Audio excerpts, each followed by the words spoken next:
ഹരേ കൃഷ്ണ. ഓം നമോ ഭഗവതേ വാസുദേവായ. ഇന്ന് നമ്മൾ പറയാൻ പോകുന്നത് കഥ മൂന്നാമത്തെ സ്കന്ധത്തിലെ 16-ാമത്തെ കഥയാണ്. ആത്മജ്ഞാനികളിൽ ശ്രേഷ്ഠൻ ഉദ്ധവർ. യാദവന്മാർ ബ്രാഹ്മണരുടെ സമ്മർദ്ദത്തോടെ മദ്യം കുടിക്കുവാൻ ആരംഭിച്ചു.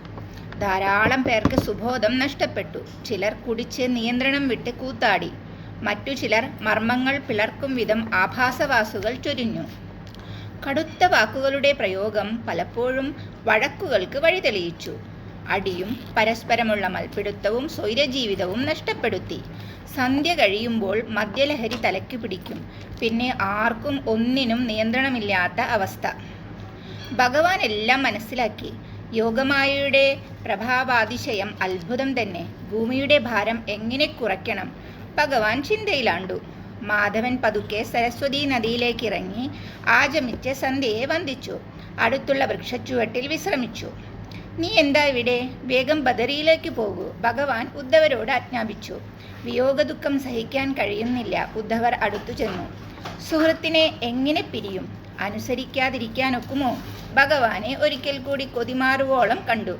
മഞ്ഞപ്പട്ടുടുത്ത് ആലിന്മേൽ ചാരിയിരിക്കുന്നു. കായാമ്പൂവർണ്ണനെ എത്ര കണ്ടാലും മതി വരുന്നില്ല.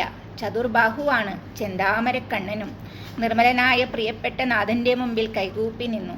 മനസ്സ് കുളിർത്തു. ബ്രഹ്മാനന്ദത്തിലമർന്നു.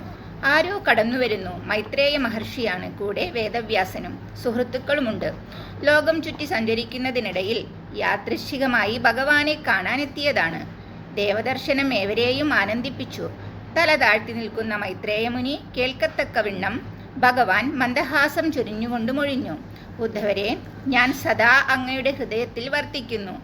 അങ്ങയുടെ ആഗ്രഹങ്ങളെല്ലാം അറിയാം. പണ്ട് പ്രജാപതിമാരുടെയും വസുക്കളുടെയും സത്രത്തിൽ വെച്ച് ആഗ്രഹിച്ച ദിവ്യപദവിയും ജ്ഞാനവും ഞാൻ അങ്ങേക്ക് നൽകുന്നു. ഈ ജന്മം അവസാനത്തേതാണ്. മനുഷ്യജന്മം ഉപേക്ഷിക്കാനൊരുങ്ങുന്ന എന്നെ കാണാൻ കഴിഞ്ഞത് മഹാഭാഗ്യമാണ്.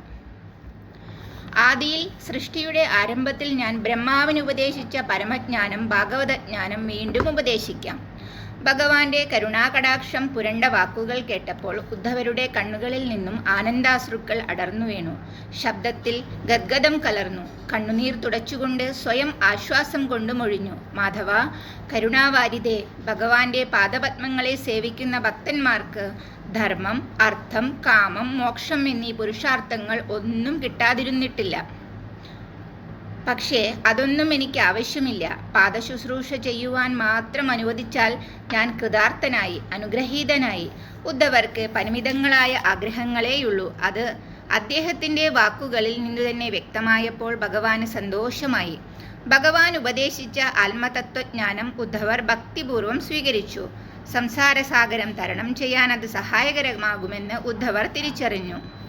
നരനാരായണന്മാർ കഠിന തപസ്സനുഷ്ഠിച്ച പുണ്യസ്ഥലമാണ് ബദരിയാശ്രമം. അവിടെ പോയി ശേഷിച്ച കാലം ജീവിക്കാൻ കഴിയുന്നത് മഹാഭാഗ്യമായി അദ്ദേഹം കരുതുന്നു. ഉദ്ധവരിൽ നിന്നും കുലനാശത്തെക്കുറിച്ച് അറിയുവാൻ കഴിഞ്ഞപ്പോൾ വിതുരനുണ്ടായ ദുഃഖത്തിന് അതിരില്ലായിരുന്നു. തത്വചിന്തയിൽ മുഴുകി അദ്ദേഹം ആ ദുഃഖം മറക്കാൻ ശ്രമിച്ചു. ശ്രീകൃഷ്ണാമൃതം കേട്ട് താപങ്ങൾ അകറ്റി യാത്രയ്ക്കൊരുങ്ങുന്ന ഉദ്ധവരോട് ഭഗവാൻ മുൻപ് ഉപദേശിച്ചു കൊടുത്ത ആത്മതത്വം ഒരിക്കൽ കൂടി ഉപദേശിച്ചു തരുന്നതിന് വിതുരൻ അപേക്ഷിച്ചു.